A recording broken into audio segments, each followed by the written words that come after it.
warahmatullahi wabarakatuh. Jumpa lagi di channel Cikgu Sempur Kudus dengan Ibu Guru Yesma. Apa kabar Ananda sekalian? Semoga selalu sehat ya.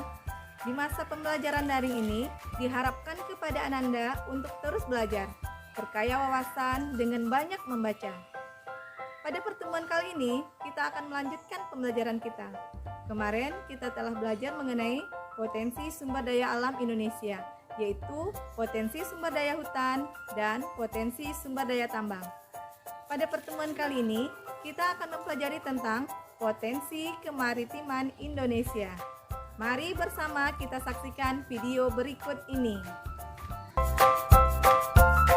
Tahukah Ananda bahwa Indonesia memiliki laut yang sangat luas, yaitu mencakup 2/3 dari seluruh luas wilayah Indonesia. Di dalam lautnya tersimpan kekayaan yang luar biasa. Ada sekitar 28.000 spesies flora dan sekitar 350 spesies fauna, serta ada sekitar 110.000 mikroba. Bahan tambang juga banyak ditemukan di dalam laut Indonesia, seperti minyak bumi, nikel, emas, bauksit, pasir, biji besi, timah, dan lain sebagainya. Selain itu, kekayaan laut Indonesia juga dapat berupa mangrove, terumbu karang, dan lain sebagainya.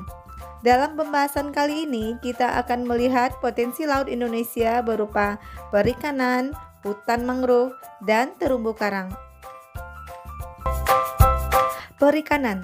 Laut Indonesia memiliki potensi lestari yang sangat besar, yaitu 6,4 juta ton per tahun.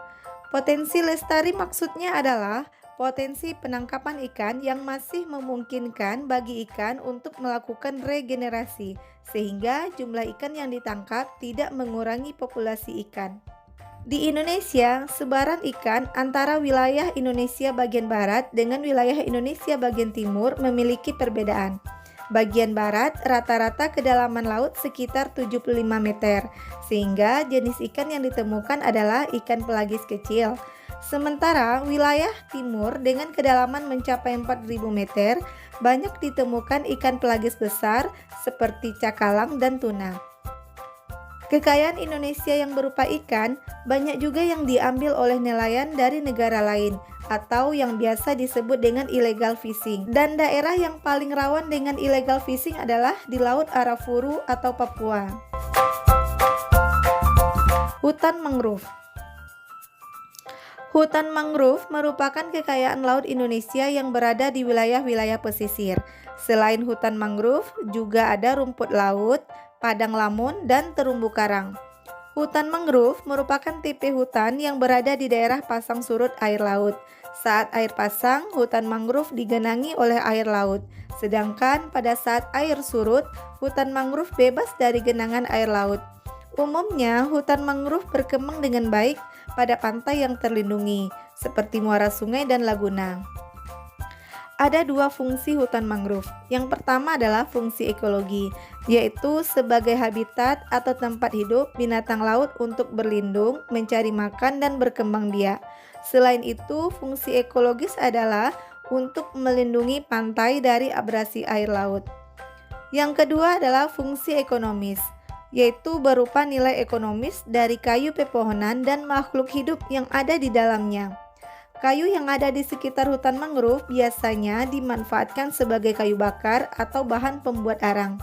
Selain kayu, hutan mangrove ini juga dihuni oleh beragam fauna yang bernilai ekonomis, seperti udang dan jenis ikan lainnya. Luas hutan mangrove di Indonesia mencapai 3 hektar, yang tersebar di sepanjang pesisir pantai Indonesia, seperti di Pulau Papua, Sumatera, Kalimantan, Sulawesi, Jawa, Bali, dan Nusa Tenggara. Terumbu karang. Terumbu karang adalah terumbu atau batuan sedimen kapur di laut yang terbentuk dari kapur yang sebagian besar dihasilkan dari koral atau binatang yang menghasilkan kapur untuk kerangka tubuhnya. Indonesia merupakan negara yang memiliki terumbu karang terluas di dunia dengan keanekaragaman hayati di dalamnya. Hal ini disebabkan oleh iklim tropis Indonesia, yang mana suhu perairan lautnya mencapai 21 sampai 29 derajat Celcius. Sehingga dengan suhu ini terumbu karang dapat tumbuh dan berkembang biak dengan baik. Selain itu, terumbu karang juga suka pada kondisi air laut yang jernih dan dangkal, yaitu tidak lebih dari 18 meter. Terumbu karang juga mensyaratkan adanya salinitas atau kandungan garam yang tinggi. Oleh karena itu, terumbu karang ini sulit hidup di sekitar muara sungai karena kadar air garam lautnya rendah akibat bercampurnya air sungai ke laut.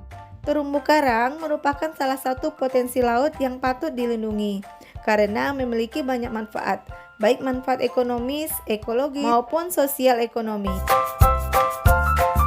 Nah, Ananda sekalian, dapat kita simpulkan bahwa potensi laut Indonesia dapat berupa perikanan, hutan mangrove, dan terumbu karang. Semua potensi laut yang dimiliki oleh Indonesia patut kita jaga dan kita lestarikan. Demikianlah pembelajaran kita pada pertemuan kali ini. Untuk lebih pahamnya, silakan Ananda jawab pertanyaan berikut ini pada buku catatan.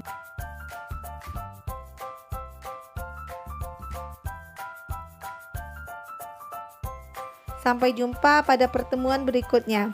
Assalamualaikum warahmatullahi wabarakatuh.